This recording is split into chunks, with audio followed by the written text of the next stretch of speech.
গৃহকর্মীদের শ্রমিক হিসেবে স্বীকৃতির বিষয়টি আলোচনায় এসেছে। এখন আমরা তাদেরকে কখনো বলি কাজের বুয়া, কখনো বলি খালা, কখনো বলি অমুকের মা, তমুকের মা।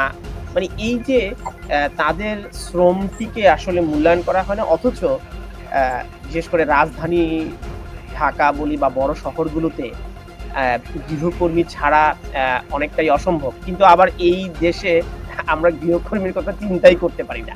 তো এখন আ এটিকে কিভাবে তার শ্রমের মর্যাদাটি দেওয়া যায়, এবং আমরা এও দেখেছি যে গৃহকর্মীরা এমনভাবে গৃহকর্তাকে মানে হেনস্থা করেন, তিনি একসাথে ৫ টা কাজ নিয়ে নেন, তার হয়তো সকালবেলা আসার কথা, সে হয়তো আরেক জায়গায় কাজ করতে চলে গেছে।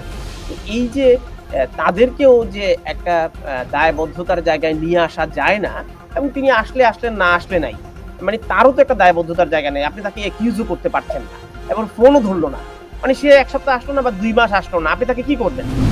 এই সেক্টরে তো আপনি কত টাকা মজুরি দিবেন? আমরা একটা নিম্নতম মজুরি, জাতীয় মজুরি ঘোষণার কথা বলতেছি, যে একটা নিম্নতম জাতীয় মজুরি তোমরা ঘোষণা করো, যে এর নিচে কেউই হচ্ছে মজুরি দিতে পারবে।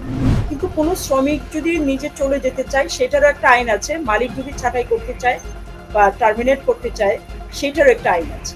ফলে এই আইনগুলো যদি আমরা গৃহকর্মীদের ক্ষেত্রেও যদি আমরা কার্যকর করতে পারি, এটা তো একটা চর্চার ব্যাপার। আমাদের তো এখনো ট্রেড ইউনিয়ন অ্যাক্টিভিটিসটা মানে তাহলে আপনি কি বলছেন যে, দুঃখিত, আপনি কি বলছেন যে শ্রম আইনটা কার্যকর করা গেলে গৃহকর্মীদেরকেও একটা নিয়ম নীতির মধ্যে আনা যাবে? জাতীয় ন্যূনতম মজুরি কার্যকর করতে হবে।